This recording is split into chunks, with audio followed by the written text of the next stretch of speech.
और एक बार फिर से आपको बिहार पटना लिए चलते हैं। नीतीश कुमार के पहले मंत्रिमंडल का विस्तार हो रहा है और लगातार मंत्री शपथ ले रहे हैं। देखिए, इस बार बहुत कुछ बदला है, तस्वीर बदली है। युवा चेहरों को इस बार जगह दी गई है, बीजेपी की तरफ से भी और जेडीयू की तरफ से भी। देखिए तस्वीरें एक बार फिर से आपके सामने, और ये उस वक्त की तस्वीरें हैं जब शाहनवाज हुसैन मंत्री पद की शपथ लेने पहुंचे थे। ये वो चेहरे हैं जो मंत्री पद की शपथ अब तक ले चुके हैं। सम्राट चौधरी जो कि मंत्री पद की शपथ ले ली है, वे बिहार विधान परिषद के सदस्य हैं। 2017 में जेडीयू से भाजपा में आए हैं और 1990 से राजनीति में सक्रिय रहे हैं। बात करें लेसी सिंह की तो वो भी शपथ ले चुकी हैं। पूर्णिया के धमदाहा से विधायक हैं लेसी सिंह, जाना अमाना नाम, और मंत्री पद की शपथ ले चुकी हैं। वे पहले भी कई मंत्रालय संभाल चुकी हैं, उनके पास कई जिम्मेदारी रही हैं। संजय झा भी मंत्री पद की शपथ ले चुके हैं। तो ये वो चेहरे हैं जो मंत्री पद की शपथ ले चुके हैं। और वरिष्ठ पत्रकार इस बीच विनोद अग्निहोत्री सर इस वक्त हमारे साथ मौजूद हैं। सर, किस तरीके से आप देख रहे हैं, इस बार बहुत कुछ बदला बदला नजर आ रहा है मंत्रिमंडल विस्तार में? देखिए, ये काफी दिन से लटका हुआ था जब से सरकार बनी नीतीश कुमार जी की, फिर से एक बार विधानसभा चुनाव के बाद। उसके बाद से भाजपा और जनता दल यू के बीच में मंत्रिमंडल विस्तार को लेकर के खासी रस्साकसी चल रही थी। बीच में एक तल्खी भी आई थी दोनों दलों के बीच में। फिर बैठकों के कई दौर चले, दिल्ली में मीटिंग हुई, भाजपा अध्यक्ष नड्डा जी के साथ मीटिंग हुई। उसके बाद ये फार्मूला तय हुआ और आज ये मंत्रिमंडल विस्तार हुआ है। इससे एक बड़ा संदेश तो यह गया है कि अब फिलहाल नीतीश कुमार और भाजपा के बीच में सब कुछ ठीक ठाक है, और इस सरकार को लेकर के जो कुछ अटकलें लगाई जा रही थी, इसके स्थायित्व को लेकर के सवाल खड़े किए जा रहे थे खास करके विपक्ष की तरफ से, तो उनको विराम लगेगा और सरकार अपना काम जो है सुचारू रूप से कर सकेगी। और जिस तरह से शाहनवाज हुसैन जो राष्ट्रीय नेता भारतीय जनता पार्टी के हैं, अटल बिहारी वाजपेयी की सरकार में मंत्री थे, जब उनको विधान परिषद में भेजा गया तभी ये अटकलें लग रही थी और हम सबको ये लग रहा था कि उनको जरूर खाली विधान परिषद में ही नहीं भेजा गया है, उनको जो है मंत्री बनाया जाएगा।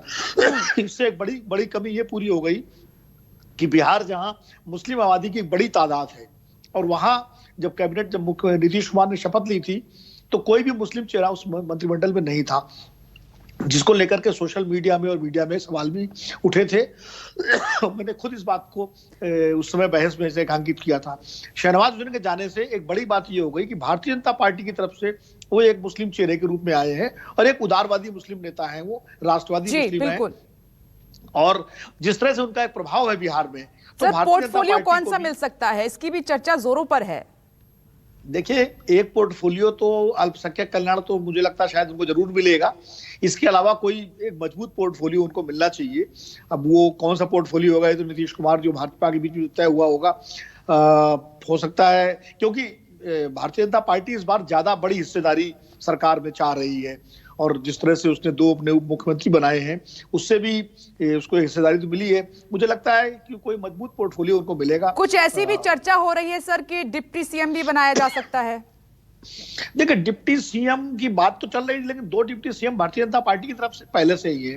क्या तीसरा डिप्टी सीएम भी भाजपा बनाएगी? हालांकि कर्नाटक में तो है डिप्टी सीएम, 3 या 4 हैं वहां पर, तो बिहार में बना सकते हैं, लेकिन नीतीश कुमार शायद तैयार ना हो डिप्टी सीएम के लिए, क्योंकि नीतीश कुमार और शाहनवाज हुसैन के बीच में कोई बहुत अच्छे समीकरण भारतीय जनता पार्टी के और एनडीए में नहीं रहे, मुझे मालूम है। लेकिन इधर पिछले कुछ दिनों से शाहनवाज हुसैन ने अपना जो है थोड़ा रुख बदला है, और अगर उनके और नीतीश कुमार के बीच में स्थितियां अच्छी रही तो उनको अच्छा पोर्टफोलियो तो खैर बीजेपी दिलाएगी। लेकिन डिप्टी सीएम वाली बात मुझे थोड़ा सा इसलिए नहीं समझ में आ रही है, क्योंकि जो दो डिप्टी सीएम हैं, एक उसमें दलित हैं और एक उसमें ओबीसी है। अब उसके बाद अगर ये जनता दल यू से होते तो शायद मुझे लगता है कि एक मुस्लिम राजनीति को आगे बढ़ाने के लिए जो है अल्पसंख्यकों को संतुष्ट करने के लिए नीतीश कुमार डिप्टी सीएम बनाते, लेकिन चूंकि भारतीय जनता पार्टी के हैं, लेकिन अगर बन जाते हैं तो ये एक बड़ा मास्टर स्ट्रोक होगा बीजेपी का, अगर उनको डिप्टी सीएम बना दिया जाता है। सर, उस नाराजगी का जो जिक्र आप कर रहे थे कि इतना वक्त लिया गया, और इस पर सवाल भी उठे कि आखिर मंत्रिमंडल विस्तार में इतनी देरी क्यों हो रही है, लेकिन नाराजगी अभी खत्म नहीं हुई है। बीजेपी की तरफ से ज्ञानेंद्र सिंह ज्ञानू काफी नाराज हो गए, उन्होंने बीजेपी पर हमला भी बोल दिया है, तो नाराजगी अभी खत्म नहीं हुई।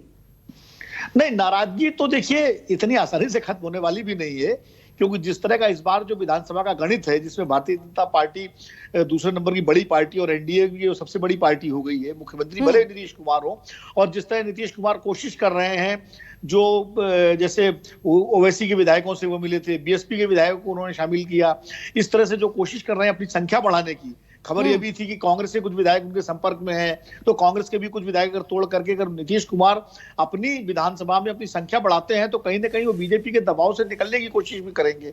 तो नीतीश कुमार और भारतीय जनता पार्टी के बीच में एक ये रस्साकसी तो चलती रहेगी, क्योंकि भाजपा ज्यादा से ज्यादा सरकार को अपने हिसाब से चलाना चाहेगी, और नीतीश कुमार का जो स्वभाव है, जिस तरह वो असर्टिव लीडर हैं, तो वो बहुत ज्यादा दबाव में नहीं आएंगे, तो ये रस्साकसी तो चलेगी। लेकिन मैं कह रहा हूं फिलहाल अभी तलखी थोड़ी कम हुई है, क्योंकि मंत्रिमंडल विस्तार आखिरकार हो गया। बल्कि आप याद करिए, अभी दो दिन पहले नीतीश कुमार ने इसको जो है टाल दिया था, जो ये तो 2 दिन पहले होना था मंत्रिमंडल विस्तार, लेकिन आज हुआ, 2 दिन बाद हुआ। तो कहीं ना कहीं अभी भी वो एक रस्साकसी चल रही है। अभी विभागों के बंटवारे को लेकर के भी शायद सहमति बनी है कि नहीं बनी है, मुझे लगता है जब ये विभागों का बंटवारा होगा और तस्वीर सामने आएगी किसके हिस्से में क्या गया, तब और स्थिति साफ होगी कि जो खींचतान है दोनों के बीच में, जो विश्वास का संकट है इस बार, वो कितना जो है वो सही चल रहा है। जी विनोद सर, बहुत बहुत शुक्रिया, आप जुड़े। और देखिए, लगातार जिस तरीके से चर्चाओं का बाजार गर्म था, इस बार नाराजगी भी बनी हुई है, नए चेहरों को भी जगह मिली है, और अब जो असल में जो माथापच्ची होनी है वो विभागों को लेकर भी होनी है कि पोर्टफोलियो किसे कौन से दिए जाएंगे, इस पर भी पैनी नजर है।